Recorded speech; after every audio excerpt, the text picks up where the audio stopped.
Assalamualaikum warahmatullahi wabarakatuh. Salam sejahtera untuk kita semua. Salam dalam kemuliaan dan kalunia rahayu. Berjumpa lagi dengan saya Kitantra di channel Tetap Eksa Tantra untuk mengulik hal-hal yang tabu di masyarakat menjadi lebih jelas. Oke, kali ini kita akan mengulik ataupun mengupas tuntas tentang penglaris ataupun jimat penglaris yang biasa digunakan oleh para tukang warung nasi, yaitu penglaris centong dari kayu bekas nisan kuburan.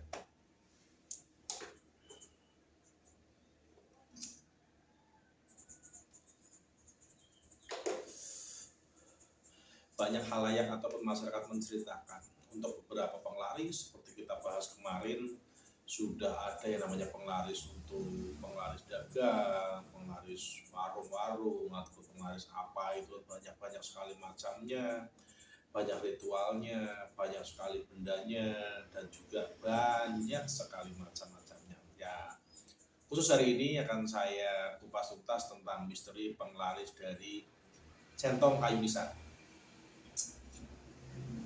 Dari perjalanan yang saya lakukan ataupun dari spiritual yang perjalanan yang saya jalankan dulu, itu saya pernah menemukan suatu pengalaman yang menarik dan unik.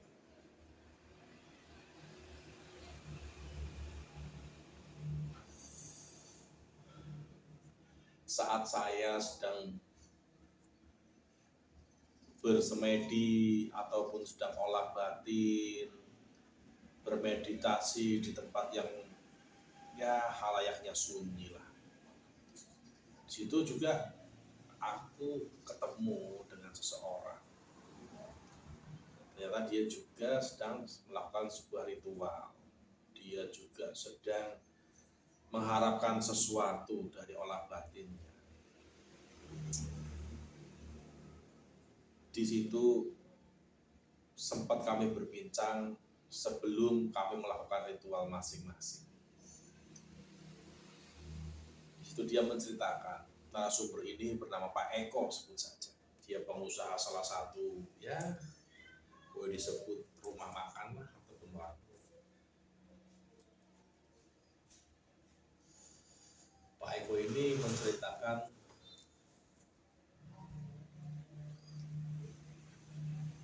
tentang apa yang sedang dia harap, apa yang sedang dia inginkan untuk saat ini. Dia menceritakan bahwasannya dia sedang memiliki usaha yang ya sedang cukup sepi lah, lagi menurun omsetnya. Di situ dia bercerita, saling tanya jawab dengan saya, karena apa? Belum mulai ya, kita belum mulai duduk di meditasi masing-masing itu, ternyata kita satu tempat.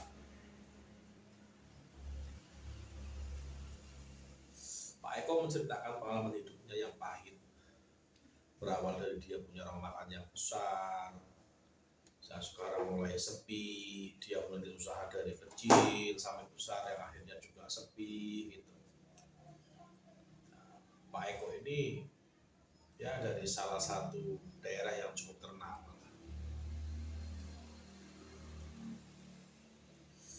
Pak Eko sedang mencari apa, sedang ingin apa, mau sampai ke tempat ini. Ya ada sesuatu lagi yang saya inginkan. Dia juga tanya sama saya, jenengan sedang apa mas di sini? Saya sedang ingin belajar meditasi untuk mencari ketenangan, untuk mencari ya sedikit pencerahan jalan hidup.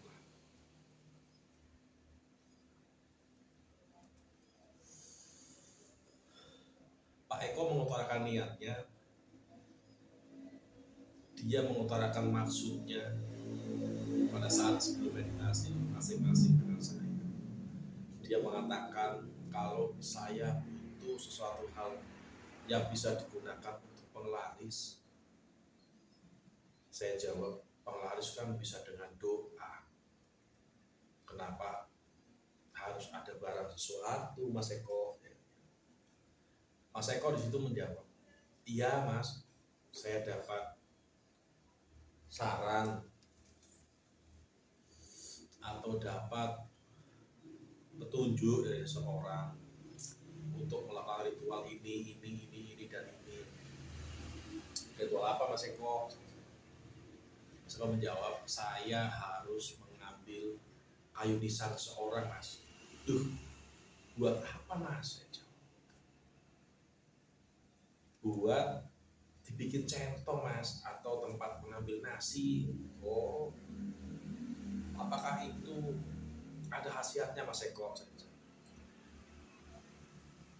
Dia mengatakan, kata orang yang saya kemarin datangin itu Mas, ini bisa buat penglaris. Oh gitu ya.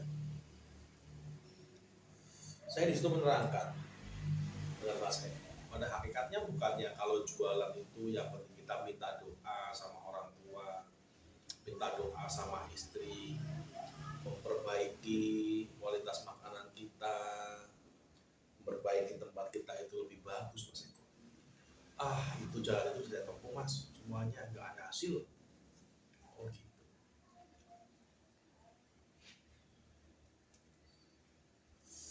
Padahal kan ini jalan yang tidak diridhoi loh Mas Eko, saya bilang. Mas Eko menjawab, ridho atau enggak saya nggak tahu Mas, yang penting saya bisa membeli kebutuhan saya. Oke lah. Di situ diterangkan bahwa centong ataupun sendok nasi yang dibikin dari bekas kayu nisan seseorang yang mempunyai pituah khusus ataupun mempunyai kekuatan khusus goibnya, itu bisa mendatangkan penglaris. Oh gitu ya.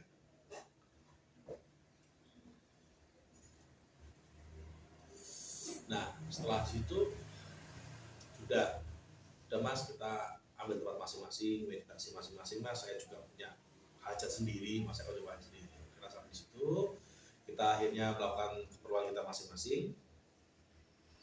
Di hari ketiga kita keluar dari tempat itu, ketemu lagi sama Mas Eko. Mas, dapat Ki, itu udah dapat. Oh dapat. Apa itu Ki? Mas, saya bilang, ini nisannya orang itu, anggap aja si A. Oh, tapi yang dari kayu Mas. Ini yang mau dibikin centong nasi. Iya Mas. Dibawa pulang sama si Pak Eko, si Mas Eko terus. Dia sempat mengatakan sih, Ki, suatu saat nanti mampir tempat saya ya. Rumah saya di sini, tempat saya di sini.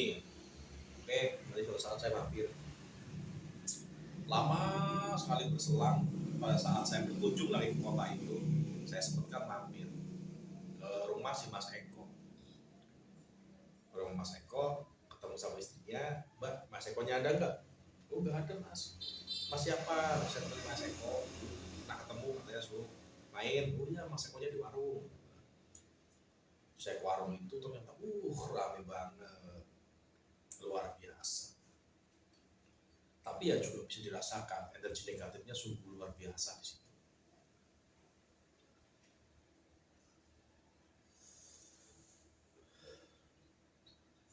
Ternyata Mas Eko di situ ketemu, saya ngobrol, Mas Eko masih ingat saya? Oh masih ingat Ki, gimana? Sehat. Saya bilang, Mas Eko gimana? Sehat. Wah udah lumayan rame Mas. Iya Ki, ini udah mulai rame lagi, alhamdulillah. Setelah ya dulu ketemu itu. Oh gitu Mas. Masih digunakan Mas? Masih Ki, itu saya taruh di dalam. Fungsinya gimana Mas? Penggunanya gimana Mas? Jadi yang sudah saya bikin menjadi centong ataupun sendok nasi itu saya dikasih ulur rape sama orang yang nyuruh saya, dikasih sesuatu sama dia, lalu dibikin buat ngambilin nasi Mas. Oh gitu. Terus gimana Mas Eko khasiatnya? Orang yang makan di sini pengennya kembali sini terus Mas.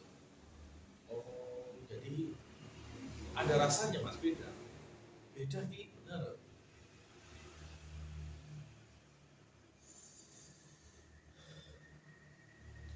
tapi mohon maaf nih mas, gimana ki, apa enggak sebaiknya centong nasi itu dibuat dari kayu yang kayu aja lah mas, ataupun besi stainless, sekarang kan banyak mas, plastik, tapi saya pakai ini. Kan hakikatnya kan nggak boleh mas pakai pengalas-pengalas gini di warung. Betul juga sih Ki, kadang saya juga merasakan beberapa hal yang ganjil saat menggunakan ini.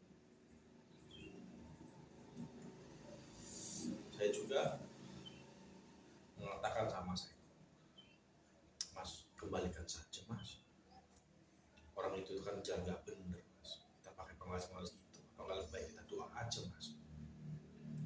Saya kok tidak mengiyakan untuk hal itu dan melanjutkan usaha. Ya udah mas, itu jalan mas. Saya pulang, saya renungkan juga, akhirnya kurang puasan saya tanyakan kepada seseorang yang saya percaya dan saya yakini lebih mumpuni dari saya untuk spiritual. Pak ini gimana sih Pak, ceritanya gini. Oh gitu mas, itu centong yang diambil dari bekas kayu nisan mas. Itu memiliki khodam sendiri, yaitu orang-orang yang dari alam beda itu membantu mereka untuk berjualan mas, seperti memanggil orang untuk mampir, nungguin warung itu, tapi itu sifatnya nggak baik mas. Alangkah baiknya sih jangan gitu mas. Oh iya pak, ternyata memang benar sih, pada hakikatnya gini, kalau kita berjualan dengan penglaris atau dengan sesuatu hal yang kita percayai selain Gusti Allah ataupun selain Tuhan yang kita miliki, itu pasti kita akan memuja barang itu, kita akan mengkeramatkan barang itu, dan kita akan meyakini barang itu yang benar-benar rezeki. Dari sudut pandang saya, kalau barang-barang seperti itu mungkin sih banyak yang menggunakan untuk menjamin jalan pintas ataupun memberi sugesti kepada mereka yang sebenarnya sugesti ataupun rezeki itu tetap dari Gusti Allah. Rezeki yang haknya itu dari Gusti Allah dan tidak akan bisa diciptakan oleh makhluk siapapun, tidak akan ada yang bisa memberikan kita rezeki, karena ada 3 rahasia Gusti Allah yang tidak akan bisa digantikan oleh makhluk apapun, yaitu judul, pati, lan rezeki. Sama halnya judul yang tidak bisa dipaksakan, mati yang tidak bisa ditunda atau dielakkan, atau rezeki yang tidak bisa ditakar ataupun direncanakan. Kita layaknya manusia hanya bisa berencana dan berusaha, namun doa kita kepada yang Gusti yang punya hidup. Karena sesungguhnya hak rezeki itu hanya Gusti, dan kita lahir sudah bawa rezeki masing-masing.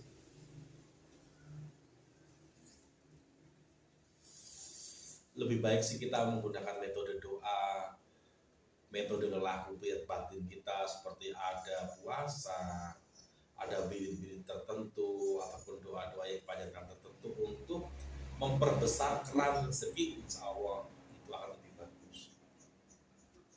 Ibarat kata rezeki ini dikatakan seperti keran ya, bila mana kita hanya diam diri, kita tidak usaha dan tidak doa, itu rezeki itu ibarat kata ngomong ya kayak keran yang netes aja gitu. Namun di masalahnya kita untuk memperoleh rezeki itu, kita berharap keran rezeki itu lebih besar dengan doa, dengan ritual kita, doa orang tua, doa istri, anak, dan juga ada wirid tertentu yang dilakukan.